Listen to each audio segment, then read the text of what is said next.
This is One on One.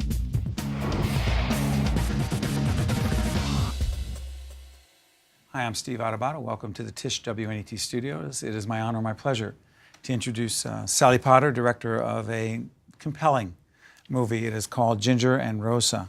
Welcome to our studios. Thank you. Set the stage before we see a clip from Ginger and Rosa. Set the context for us. These are two girls, ages... 16 going on 17. Based where? In 1962 in London, in the UK, height of the Cold War, Cuban Missile Crisis. And we were talking about this. You were younger than that in 1962. Yeah, I was about 12. But you remember that time. I remember it absolutely vividly. We really all thought the world might blow up tomorrow morning and that this was it. So Kennedy and Khrushchev, Yes. you know, eyeballing each other. Yes. Right? Yeah. Castro doing his thing. Yes. But, you know, very complex and scary time, no? Incredibly scary. I mean, viscerally scary. People really felt that this was possibly the end of their lives. And I think out of that grew this first ever popular protest movement. People took to the streets in desperation. They didn't know what else they could do.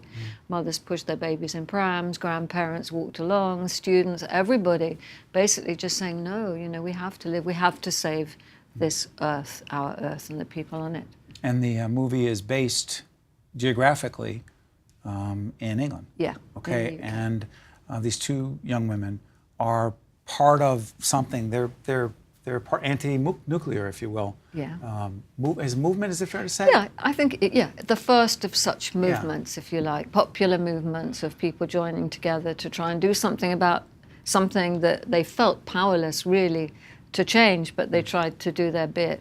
And these, of course, are teenagers too. They're growing up. They're not only trying to figure out how to save the world, but also how to shrink their genes, you know. Yeah, right. Trying to balance those things, Yeah. and, getting their priorities right. This is a clip from Ginger and Rosa. It's an important film. Let's take a look. We would always be best friends. It says here that boys don't like girls who are too serious. Interesting. Where the hell have you been? We were just roving about, being free. Soviet missiles could wipe off the face of the Earth, the United States and Great Britain. The whole world could be blown to pieces any minute. My darling Ginger. Well, she's right. It is getting serious. The only life is the one we have now. Wow. Compelling was the right word, is the right word. The cast. I'm looking at Christina Hendricks from Mad Men, Oliver Platt, who is fabulous, who was in the background. Set the cast. And then you also told me there's another relatively well-known actress in it, Annette Bening. It's really like a dream cast, actually, and everybody played so generously and played together. It's like an ensemble, even though individually they're all really, really big names. What does it mean to play generously? Oh, it's an interesting question. It means to give yourself without always thinking of yourself as the center of everything. It means you're contributing to the whole and not just concentrating on your own part. It's kind of the opposite of narcissism, actually. And I think all actors at heart want to be part of something. They want to be part of, in a way, a family of players who are creating something together that means something. I think often there's a feeling from actors that they're doing things that they don't quite identify with. They do their best, but it's not completely satisfying. It doesn't push them somewhere that they really want to go. But all of these actors really gave themselves completely and totally, both to the process, a fast shoot too, and to the ideas, and to each other. They loved each other in a very cooperative, sweet way, and gave their skills to each other, I think, by playing together. It's interesting. You talk about, we talk about some of these very big names and prominent people, but the two young actresses, talk about how these young, clearly talented actresses interacted with such a prominent and dominant cast.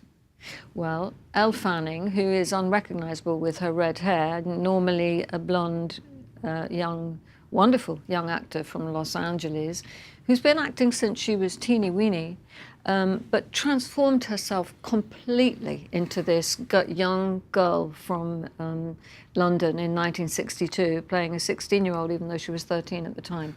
Extraordinary. And it was the end of a long casting search. 2,000 girls auditioned, partly on Facebook.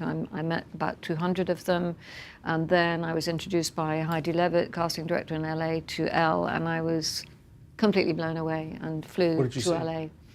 I saw a quality of transparency, emotional directness, honesty, truth in acting, no habits, no cliches, no phony child acting. I mean, extraordinary.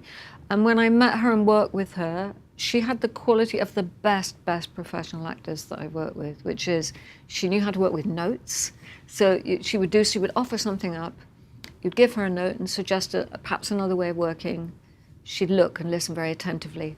Got it, she'd say, and immediately work with it like food. You know, she was eating the notes. It was wonderful, and she had an ability to focus and work really hard in rehearsal and in preparation, and then at the moment of shooting to arrive as if completely spontaneously and free in the moment, which gives her an incredible charismatic radiance. And she was playing with Alice Englert, who's a newcomer. Who's a newcomer. How tough is that for you? Sorry for interrupting. How tough is that for you as a director to have such a newcomer in a situation like that? Not tough at all. Exciting, thrilling. To work with somebody at the beginning of their working life, before habits have developed, where all in a way, the idealism and enthusiasm is there, and to be able to create a safe and yet tough atmosphere where the utmost professionalism is being demanded and the highest standards, and a respectful atmosphere, but one in which somebody feels safe enough to develop. And she, Alice and Elle, who, although they were in fact different ages, managed to sort of morph into 16-year-olds from the UK from this period in a quite magical way. Worked very cooperatively together as well. This film, I know it's such a talk about cliches. Now I'm getting me self-conscious because I'm going to ask a question that sounds like it's driven by a cliche. What it is that you want people to take away from this film? They'll take away whatever they take away. Yeah. But this is connected to you on a very visceral and deep level. And Yeah. What would you hope people take away from this? I hope that the original intention of the film, which was to make a connection between very, very profoundly personal and intimate feelings, suffering, loss, betrayal, disappointment, joy, hope, all those things, but things that we usually feel most deeply in a family context or in love affairs or in close personal relationships, to link that with a connected feeling with the biggest global events, in the face of which many people feel powerless, as if there's really nothing they can do. And to make it seem that the outside world and the inside world are really profoundly linked in each of us. The world is out there, the world is also within. And that was the driving impetus, if you like, behind the script. By the end of a story in which it is shown that there can be a great gap between word and deed, you can have the highest dreams and principles and feelings about freedom and yet act in a cruel way in the name of love. Yes. To, in a way, be more truthful with ourselves about what we're showing through what we do as well as what we say. I only wish we had more time. And that sounds like a cliche, but in this case, it's never been more true. Oh. I want to thank you for joining us. Sally Potter is a multi-award-winning director. She's the director of Ginger and Rosa. I want to thank you for joining us, for sharing just a little bit with us on public television. Thank you. Stay right there. Thank you very much. Stay with us. We'll be right back right after this.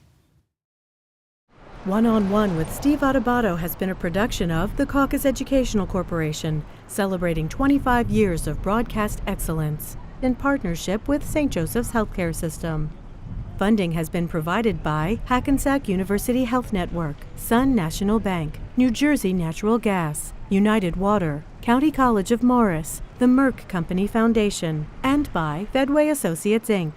Transportation provided by Airbrook Limousine, serving the metropolitan New York, New Jersey area.